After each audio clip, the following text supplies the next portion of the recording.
Friends, आज हम प्रतिरोध पर न्यूमेरिकल सॉल्व करेंगे।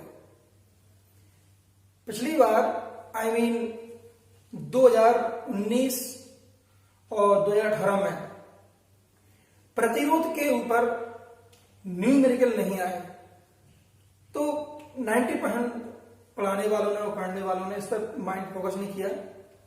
और आपने देखा होगा, अगर नहीं देखा हो देखिए, 2020 के जो एमपी बोर्ड एग्जाम में 2 क्वेश्चन आए थे, एक मैन एक अथवा। क्योंकि इस यूनिट नंबर 3 से 2 क्वेश्चन आ रहे हैं 3-3 नंबर के। तो एक क्वेश्चन ऐसा आया था जिसमें न्यूमेरिकल आया था इस टाइप का जो भी लिखा हुआ है, और उसके अथवा में भी न्यूमेरिकल आया था। तो जो मैन आया था न्यूमेरिकल वो था रेजिस्टेंस का, और दूसरा वाला आपका पावर का था। तो वो तो हम बाद में करेंगे। तो यहां पर हम बताना ही चाहते हैं कि इस बार अपन उस पर फोकस करें, क्योंकि दोबारा आ गया दिक्कत आएगी और कई लोगों का नुकसान भी हुआ है, फोकस नहीं किया था, कर नहीं पाया। तो फ्रेंड्स, आप क्वेश्चन देख रहे होंगे कि हमारे को 2 प्रतिरोध दिए हैं, 2 ओम और 3 ओम, और तीसरा दिया प्रतिरोध 4 ओम।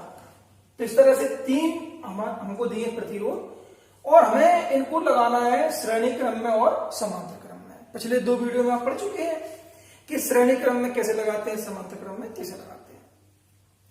दोनों कंडीशन में हमको तुल्य प्रतिरोध ज्ञात करना है।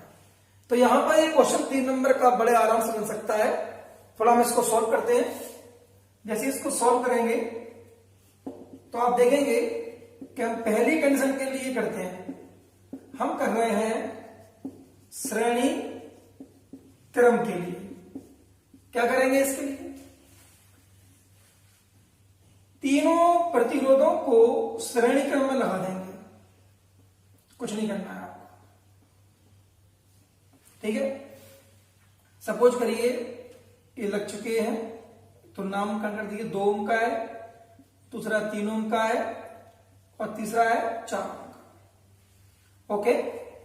अब यदि इस कंडीशन में धारा की बात की जाती कि धारा इतनी बहाई जा रही है तो विभवांतर ज्ञात करो, या विभवांतर इतना है और इतना तुल्य प्रतिरोध ज्ञात करो, तो धारा का मान ज्ञात करो, इस तरह से क्वेश्चन आया था 2020 में, वो हम बाद में कराएंगे। तो यहां पर ऐसा कुछ नहीं है, ओनली दिए प्रतिरोध। तो इसके लिए इतने सर्किट काफी है, इतने आप सर्किट बना देंगे तो कोई दिक्कत नहीं आएगी। तो यहां पर हम इसका फॉर्मूला लगाते हैं। तो श्रेणी क्रम के लिए आप पढ़ चुके हैं कि तुल्य जो प्रतिरोध है वो क्या होगा, R बराबर R1 plus R2 plus R3। यहाँ 3 है तो R3 कर देंगे, 4 होंगे तो R4 कर सकते हैं एक्स्ट्रा। तो यहां पर वैल्यू प्रोडक्ट कर दीजिए आप 2, इसका R2 का, यानी कि इसको मान लीजिए R1, इसको मान लीजिए R2, इसको मान लीजिए R3। अब तो क्लियर हो गया। तो इसका मान 2 रख दीजिए, इसका मान R2 का 3 और R3 का 4, ठीक है। और ये सभी किसमें आएंगे, ओम में आएंगे। ये अच्छा लगा सकते हैं, ओम रख सकते हैं। तो इस तरह से आप देख रहे हैं 2 और 3 4, 2 और 3 5 और 4 9, ठीक है। क्या 3 प्लस 2 5 प्लस 4 यानी कि 9। तो यहां पर 9 ओम इसका आंसर आ चुका है। मैंने कहा ना, ओम ले सकते हैं या इसका सिंबल बना सकते हैं। तो पहली कंडीशन में तो मिला के हमें देखा श्रेणी क्रम में इसका जो आया है वो आंसर आ गया, पहला आंसर आपका 9 ओम। अब इसके बाद समांतर क्रम के लिए करते हैं। तो समांतर क्रम के लिए क्या होगा? समांतर क्रम के लिए हम बात कर रहे हैं सेकंड में, समांतर क्रम में। समांतर क्रम में हम निकालेंगे तुल्य प्रतिरोध का व्यंजक। तो वहां पर क्या था हमारा, 1/R इक्वल 1/R1 व्यंजक था ना, ये 1/R2 प्लस 1/R3। ये हमने निर्मित किया था। इसका फिगर क्या रहेगा, चित्र क्या रहेगा, देखिए आप, ये रहेगा इस टाइप से।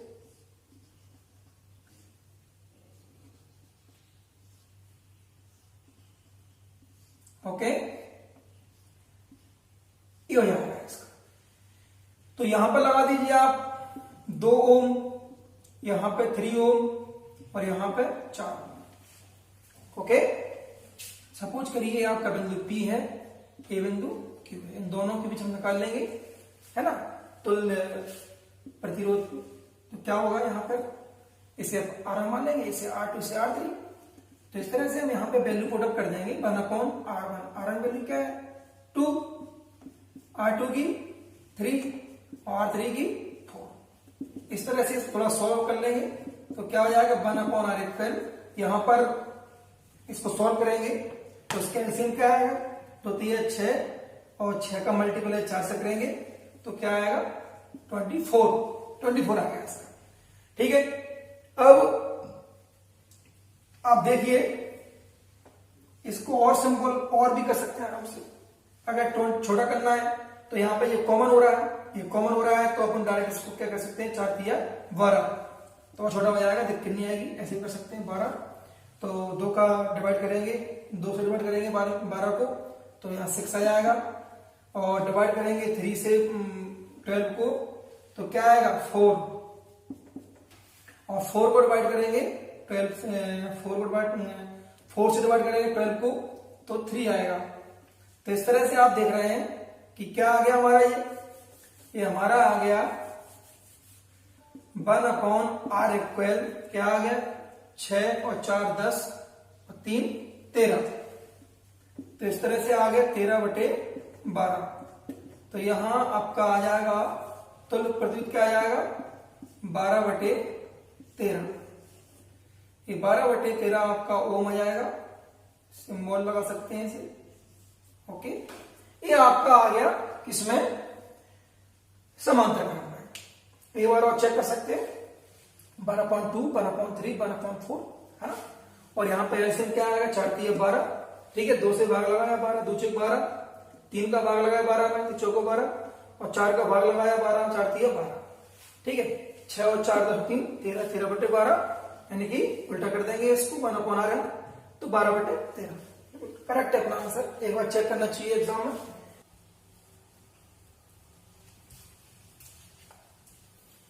अब दूसरा न्यूमेरिकल इस प्रकार है कि आपको 3 प्रतिरोधक 2 ओम, 3 ओम तथा 6 ओम दिए गए हैं, यानी कि 3 जो प्रतिरोधक आपको दिए गए हैं वो क्रमशः 2 ओम और 3 ओम और 6 ओम के हैं। तुल्य प्रतिरोध 4 ओम प्राप्त करने के लिए इन्हें किस प्रकार जोड़ेंगे, तो हमें जो तुल्य प्रतिरोध है उसे ज्ञात करना है, और उसका वैल्यू 4 ओम होना चाहिए। कितना 4 ओम। तो इस तरह से इसको अगर हम सॉल्व करें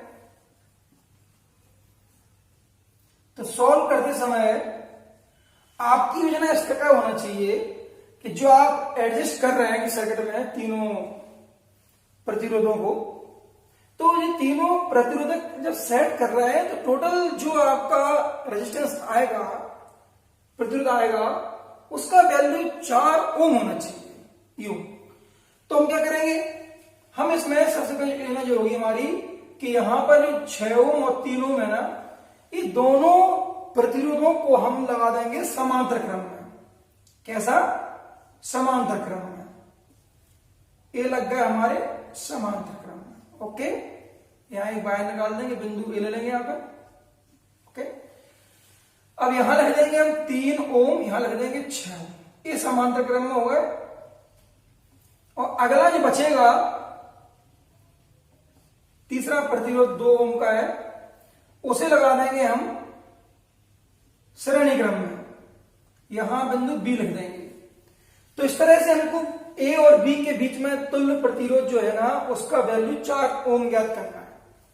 तो ये पूरा जो है ना वैल्यू, इसको आप क्या मान लीजिए R1 मान लीजिए। तो अगर हम R1 मान रहे हैं तो चूंकि क्या है समांतर क्रम में, कैसा है समांतर क्रम में, तो समांतर क्रम में होने के बाद हम देखेंगे चूंकि 1/R1 बराबर क्या हो जाएगा 1/R1 प्लस 1/R2। यहां आपको दिख रहा है ना कि ये दोनों R1 R2 क्या है 3 ओम और 6 ओम। तो यहां इसका वैल्यू रख देंगे, इसके बाद यहां वैल्यू रखेंगे 3 आ जाएगा R1 का मान, R2 का मान हमने 6 माना है। ओके,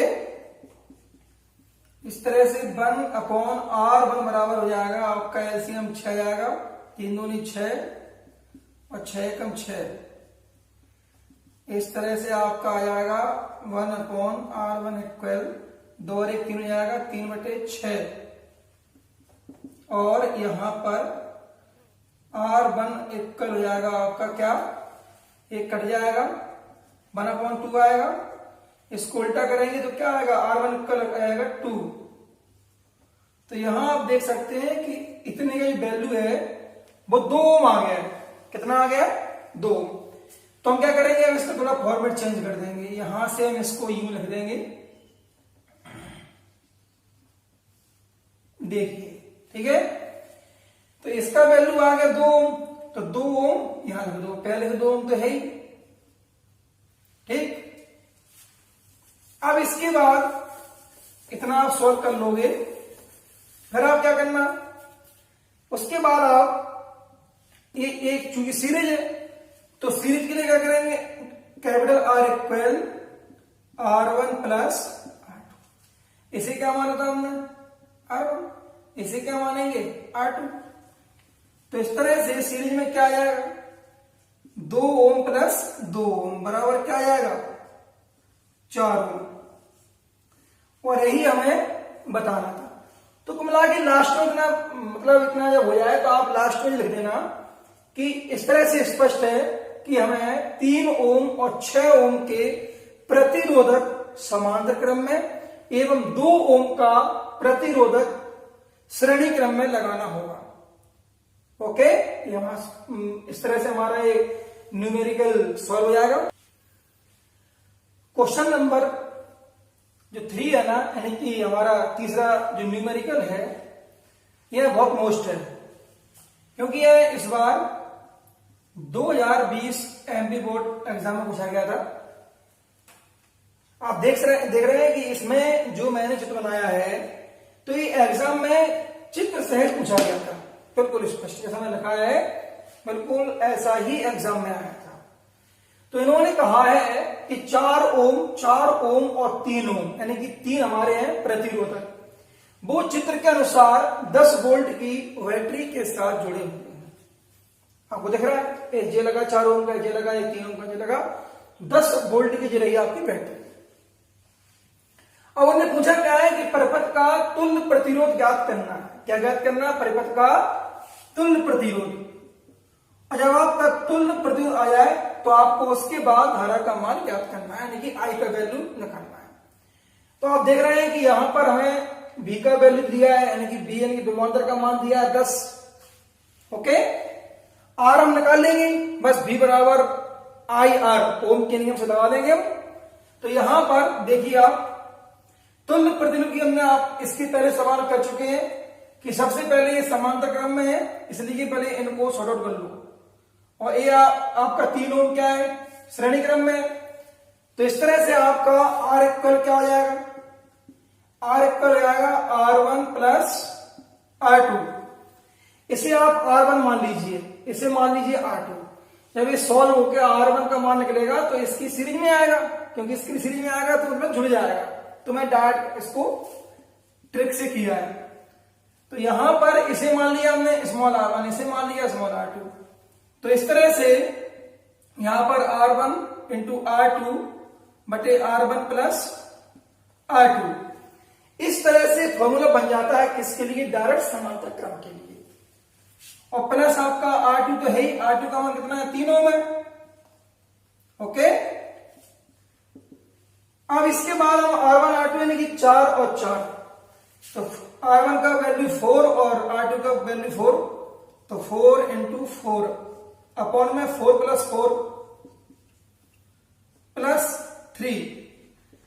इस तरह से R इक्वल क्या हो जाएगा, 16 हो जाएंगे, ये बटे में 8 हो जाएंगे, प्लस 3 हो जाएगा। इस तरह से आपका क्या आ जाएगा, 8 दूनी 16, 2 प्लस 3। और इस तरह से आप देख रहे हैं कि हमारा R का वैल्यू क्या आ गया, 5 ओम। हमारा R का वैल्यू 5 ओम आ गया। ये आपका पहला उत्तर हो गया। तुल्य आपका आ गया तुल्य प्रतिरोध। अब हम धारा का मान निकालेंगे। अब धारा के लिए, धारा के लिए क्या निकालेंगे? धारा के लिए हम ओम के नियम की बात करेंगे। ओम का नियम, ओम का नियम क्या होता है? V बराबर आई आर, हमें आई याद करना है ना, तो आई बराबर क्या हो जाएगा? आर इस साइड आएगा, तो V अपॉन आर। ओके, तो फ्रेंड्स यहां पर आप देख रहे हैं, क्या देख रहे हैं कि V का वैल्यू निकाल चुके हम। V का वैल्यू क्या है? 10 है ना, डिवाइड, और आर की वैल्यू ऑलरेडी पहले निकाल ली हमने 5। तो इस तरह से क्या आ जाएगा? भाग लगाएंगे, 5 से 10 को 5 से डिवाइड कर देंगे तो क्या आएगा? 2 आएगा, अंदर 10। और इसकी चूंकि इकाई क्या, धारा की क्या होती है? एम्पियर। तो ये आपका आई इक्वल 2 आ गया। हो गया आपका सवाल सॉल्व। इतने में आपको 3 नंबर आसानी से मिल जाएंगे। धारा के लिए गणना हो चुकी है। तो फ्रेंड्स मैं आशा करता हूं कि तीनों सवाल आपको समझ में आ गए होंगे। इनको रिवाइज कीजिए और इनको थोड़ा अच्छे से सीखने की कोशिश कीजिए। Thank you very much.